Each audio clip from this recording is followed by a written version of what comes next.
नमस्कार, प्रणाम, सलाम, कुणाल अजय मेरा नाम। दोस्तों आप देख रहे हो घूमेगा क्या यूट्यूब चैनल है और मैंने बहुत सारे वीडियो डाले हैं थाईलैंड के। और अब मैं शुरू करने वाला हूँ एक ऐसी वीडियो की सीरीज़ जहाँ पर मैं आपको बहुत सारी जानकारियाँ दूंगा जो बिल्कुल हकीकत है। और ये बात मैं इसलिए कह रहा हूँ क्योंकि मैं 2 बार थाईलैंड गया हूँ। एक बार जुलाई महीने में 1 महीने के लिए, फिर उसके बाद अप्रैल महीने में 1 महीने के लिए। तो दोस्तों जब मैं वहाँ गया, अकेला गया था, तो मैंने जो चीज़ें फेस की है, कहाँ पैसा लग रहा है, कहाँ हम पैसे बचा सकते हैं, कैसे बुकिंग कर सकते हैं, उसको पूरा मिलाकर मैंने 5 ऐसी चीज़ें बनाई हैं जो आपको बहुत ध्यान रखना चाहिए। और अगर आप थाईलैंड जा रहे हो तो इन चीज़ों पर सबसे पहले ध्यान दो और यहाँ से आप पैसे भी बचा सकते हो और अपनी जो ट्रिप है उसको शानदार बना सकते हो। तो दोस्तों इसमें हम 5 चीज़ों के बारे में बात करने वाले हैं। पहली, थाईलैंड में जाना कहाँ है ना, ये एक सवाल होता है क्योंकि थाईलैंड भी एक बड़ी कंट्री है। दूसरा, वीज़ा कैसे अप्लाई करें, कौन सा वीज़ा बेस्ट रहेगा। तीसरा, बुकिंग के बारे में, होटल बुकिंग कैसे करें, टूर बुकिंग कैसे करें। चौथा, करेंसी है ना, नोट, पैसा कितना ले जाए और कैसे ले जाए, कहाँ से मिलेगा। और पांचवा, फ्लाइट है ना दोस्तों।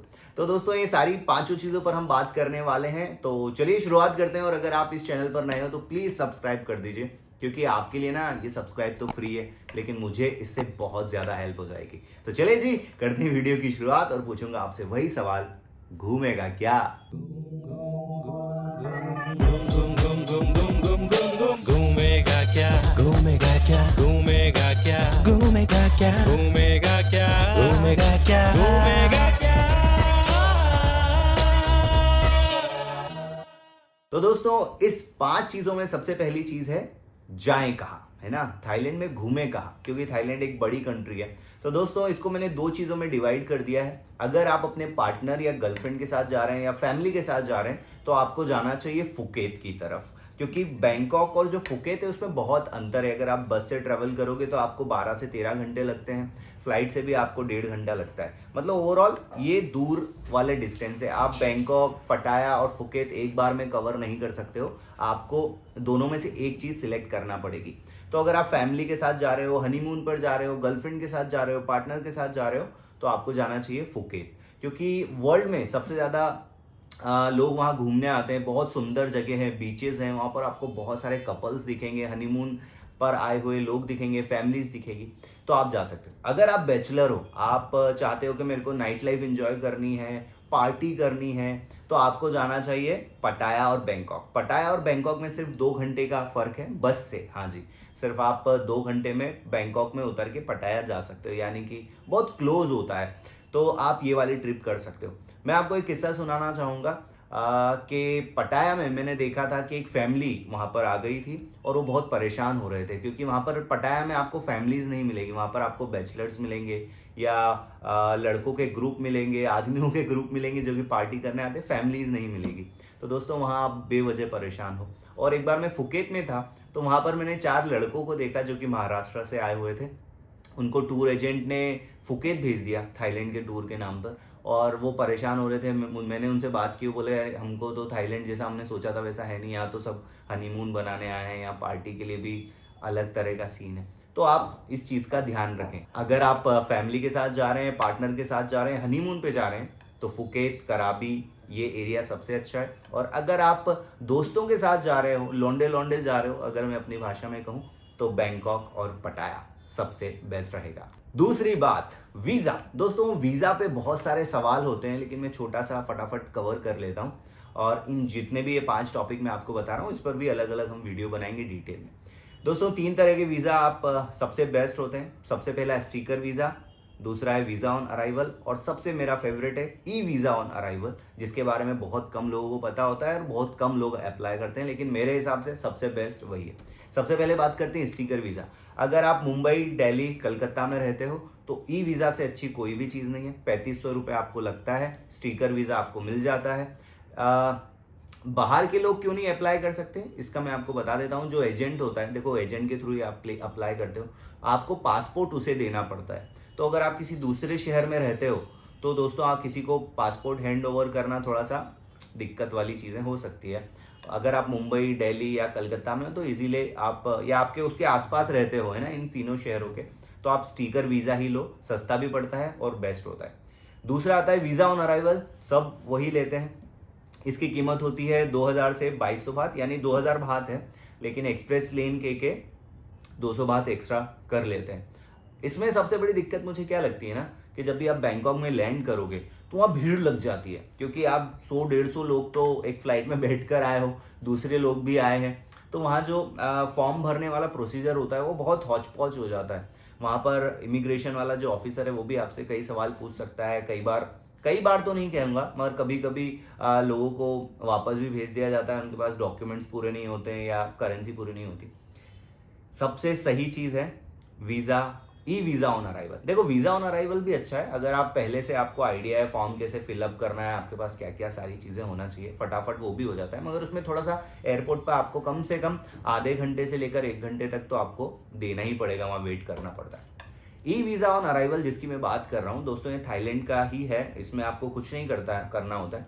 वीज़ा ऑन अराइवल के लिए जो भी डॉक्यूमेंट आपको वहाँ दिखाने होते हैं, आप पहले से ही इस वेबसाइट पर, यानी कि उनकी जो वेबसाइट होती है उस पर अपलोड कर दीजिए, और इसमें आपको उतना ही पैसा लगता है। देखिए, आप जब वीज़ा ऑन अराइवल लेते हो तो कैश में 2200 बात देते हो, लेकिन वो 2200 बात देने के मतलब लेने के लिए आपने एजेंट को भी तो कुछ पैसा दिया होता है ना, तो वो सेम पैसा आप हो जाता है वीज़ा ऑन अराइवल में।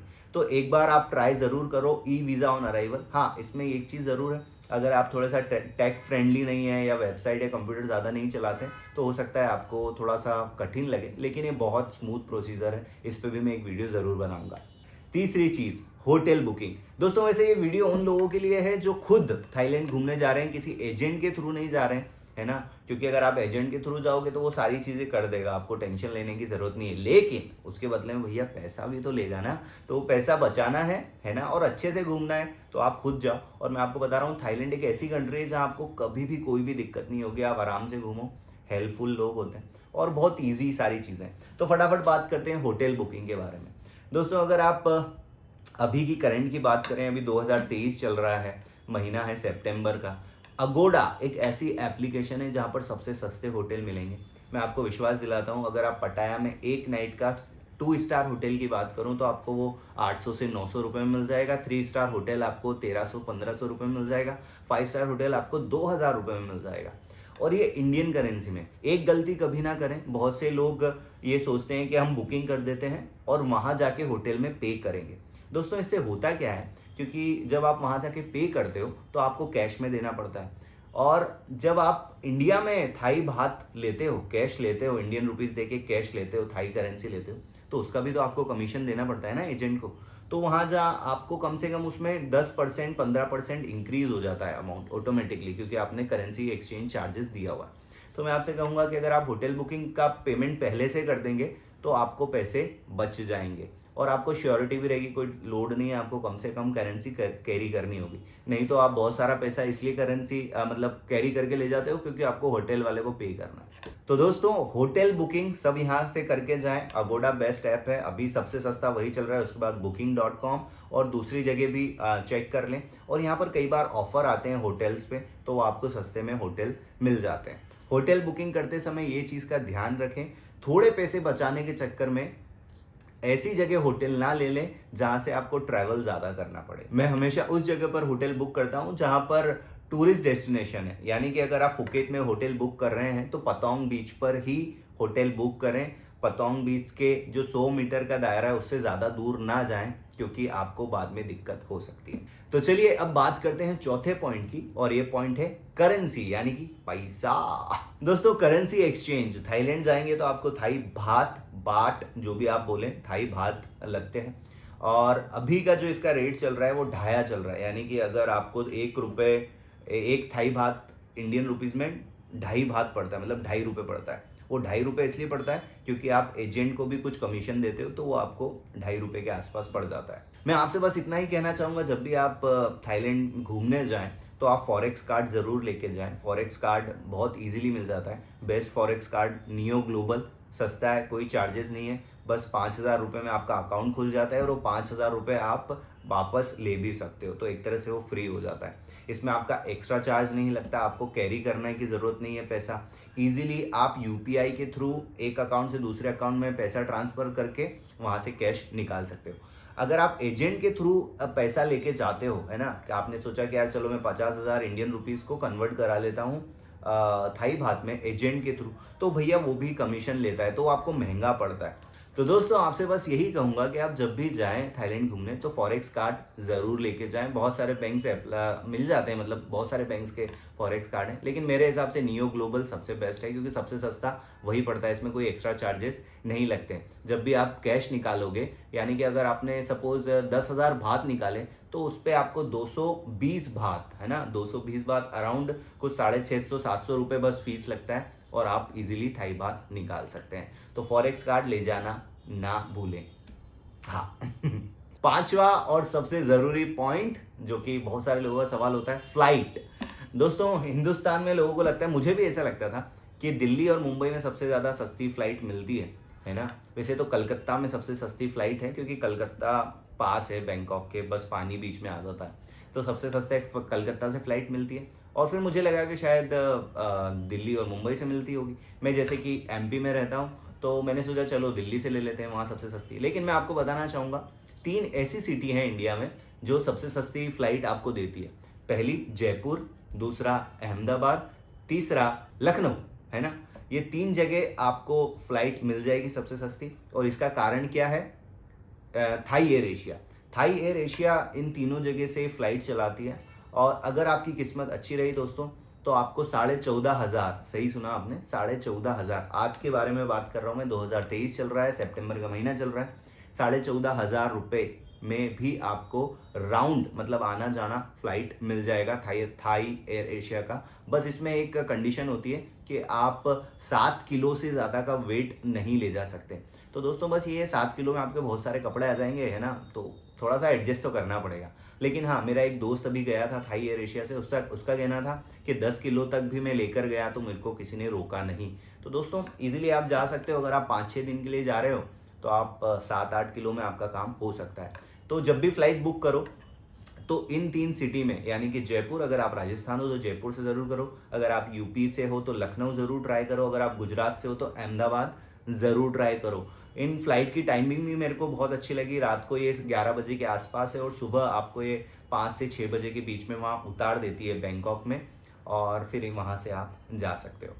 एक और चीज़ मैं कहना चाहूँगा फ्लाइट को लेकर, जब भी दोस्तों आप फ्लाइट बुक करते हो तो कोशिश करो कि वो आफ्टरनून की हो, है ना। मतलब थाईलैंड से वापसी के लिए बोल रहा हूँ मैं, क्योंकि थाईलैंड में होता क्या है ना, जैसे सपोज अगर आपकी फ्लाइट सुबह 8 बजे की है, फुकेत की हम बात करते हैं या किसी भी सिटी की बात करते हैं, बैंकॉक की, अगर आपकी फ्लाइट 8 बजे की है तो आपको एटलीस्ट 2 से ढाई घंटे पहले पहुँचना पड़ता है एयरपोर्ट। और एयरपोर्ट पहुंचने के लिए आपको कम से कम आधे से 1 घंटे पहले आपके होटल से निकलना पड़ेगा, यानी कि रात को 4 बजे के आसपास आपको होटल से निकलना पड़ेगा। रात को 4 बजे अगर आप टैक्सी ढूंढने जाओगे ना तो वो आपको बहुत महंगी पड़ती है, सच बता रहा हूँ मैं आपको।